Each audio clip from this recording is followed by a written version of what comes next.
Good evening. On tonight's episode, The Three Doctors, starring William Hartnell, Jon Pertwee, and Patrick Troughton. Oh, so you're my replacements. A dandy and a clown. This story marks the 10th anniversary of Doctor Who, and to celebrate that, Bob Barker and Dave Martin decided to do a multi-Doctor story. This has since become tradition, and every 10 years we can expect a story with different incarnations of our favourite Time Lord. I can't wait for 2023, the 60th anniversary, to see Peter Capaldi back on screen as Doctor Who. Oh, but he's only just left the show. Shut up, Phil! I love Capaldi. Ridiculous. What's an alien?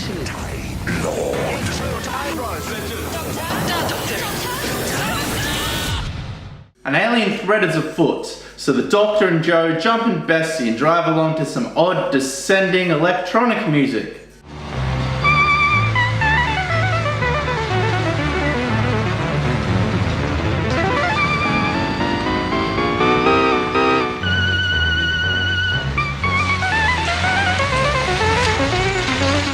A weird multicolored blob thing emerges from a drain and attacks Bessie. This extraterrestrial is obviously after the Doctor. Right, run!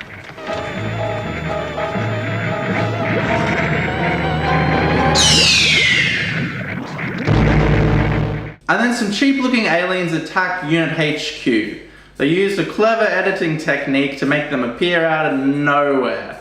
Alright, Jabs, I'm gonna pause the film and then you run into frame. Then when I record again and we play the footage back later, it'll appear as if you just appeared out of nowhere. Brilliant.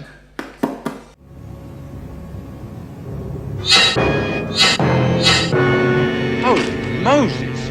What's that? The Doc, Joe and Benton then enter the TARDIS with the garbage bag aliens in hot pursuit. The Doctor communicates to the Time Lords and alerts them to this imminent threat to Earth. The Time Lords? Well, things are pretty serious. Yes, they are. Even though it goes against regulations, the Time Lords decide to send an earlier incarnation of the Doctor to help himself combat these antimatter aliens. The first law of time expressly forbids him to meet his other selves. I am aware of that, Your Excellency, but this is an emergency. But you can't. Your Excellency, I have to. Oh my god, it's Patrick Troughton! In colour! Seriously though, I love Patrick Troughton, and to see him here in colour, it's really nice. Glad to see him back. One of my favourite Doctors. Thank you. I was wondering where that had got to. You haven't been trying to play this, have you? The Doctor tries to explain to Joe that both of these men are in fact himself, the Doctor, and Joe quotes the Beatles. This gives this story extra points in my book because the Beatles are the best.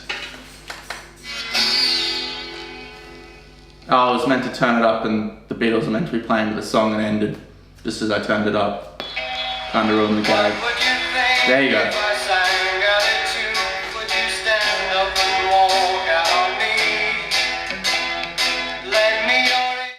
I am he, and he is me. And we are all together, Goo Goo Kichu? What? It's a song by the Beatles. How does it go? Oh, please be quiet. The Doctor communicates telepathically with himself a lot in this serial. This is what it looks like. I don't know why this is necessary. Whenever they communicate telepathically, they're in the same room. They could just talk it out.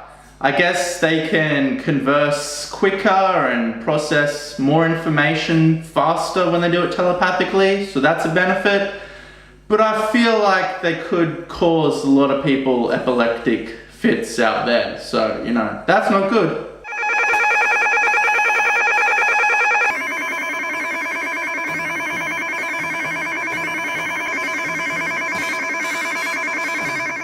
The Time Lords also allow the Doctor's first regeneration to help them out. William Hartnell appears in this serial, but unfortunately at this late point in his life, his health was fading and he was unable to appear on set with Jon and Patrick. He's just on screen. This is sad, but it can't really be helped.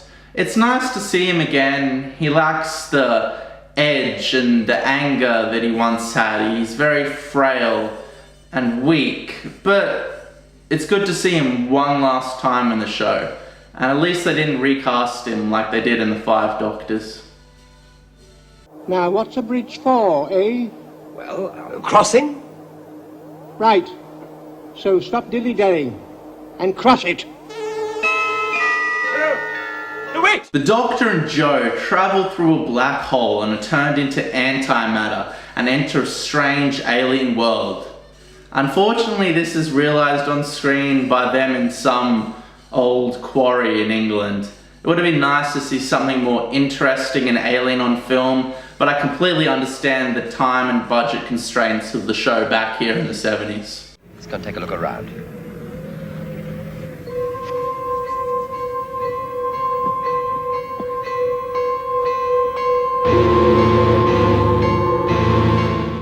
Patrick Troughton offers somebody a jelly baby in this story.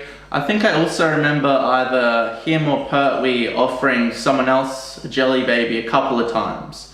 So Tom Baker's error was not the genesis of the jelly baby gag, but it did a lot to popularise it. All right, now we're in here. What do we do? Well, we have a think. Care for a jelly baby? Veteran composer Dudley Simpson does the score for this episode. It manages to be upbeat, exciting and silly at times, and ominous and tension-filled in other times. Although both are executed in a dated 70s synthesizer style. But I like it. I like it.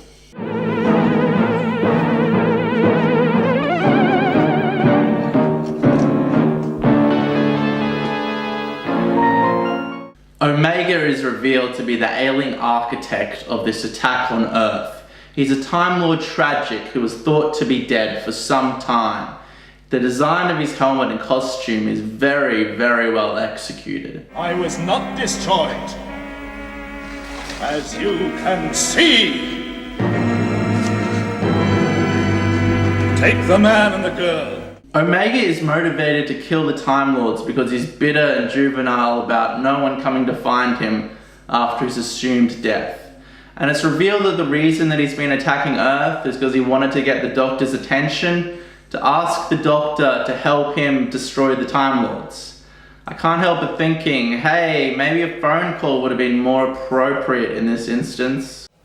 Do you really think you can defeat the Time Lords? All of them? But I am defeating them, Doctor. Meanwhile, all of Unit HQ, the Second Doctor, the Brig, and Benton are all teleported into this antimatter dimension.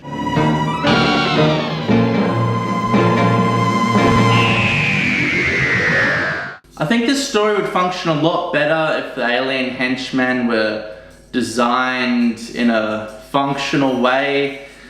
They do nothing to create tension or suspense. They're basically just garbage bags with cellophane craft glued to them. And every time our characters run away from them, I can't help but think, these things aren't threatening. Just kick them over. They're everywhere. Right out here.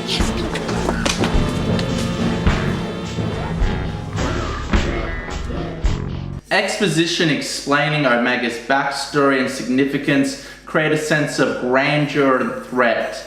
I think that this character does a very good job as acting as the main antagonist. Well, who is this Omega, anyway? A Time Lord.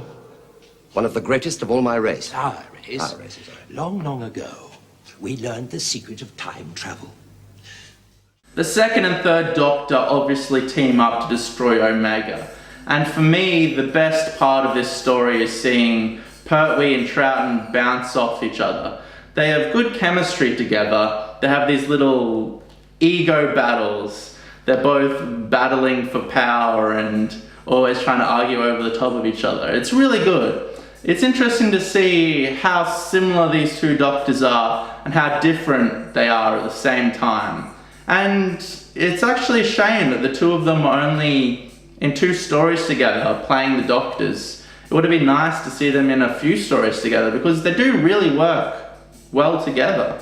I tell you, I practically had him won over, and then you turned up and he started treating me like an imposter. Well, you are, really, aren't you? What do you mean? Well, I suppose in another way we both are. Or is it neither? Look, for heaven's sake, stop twittering on. There's no need to be offensive, I'm not you know. being offensive, but the important You're thing is this. supposed to help one another. Oh my god, this sequence is awesome. If I ever watched it while I was on acid, it would definitely cause a bad trip, but it'd be well worth it.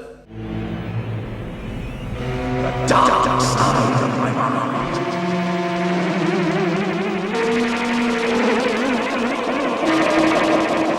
This slow motion fight scene is suspenseful, interesting, and odd. I love it to no end, eh?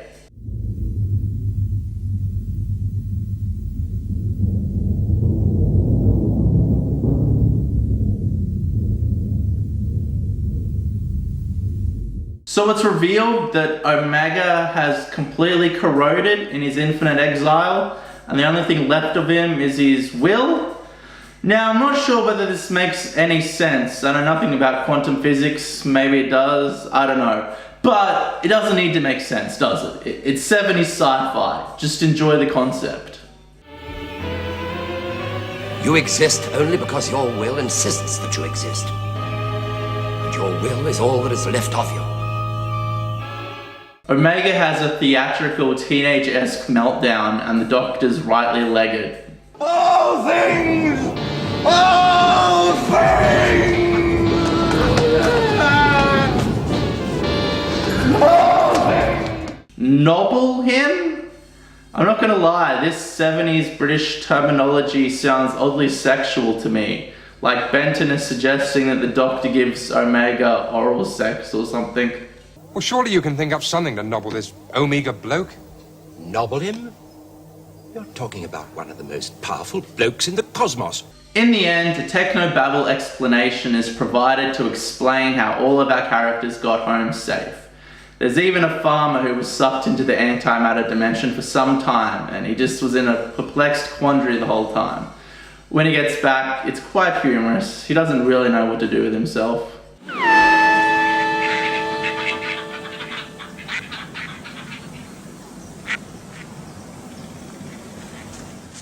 This story also marks the end of the Doctor's exile on Earth.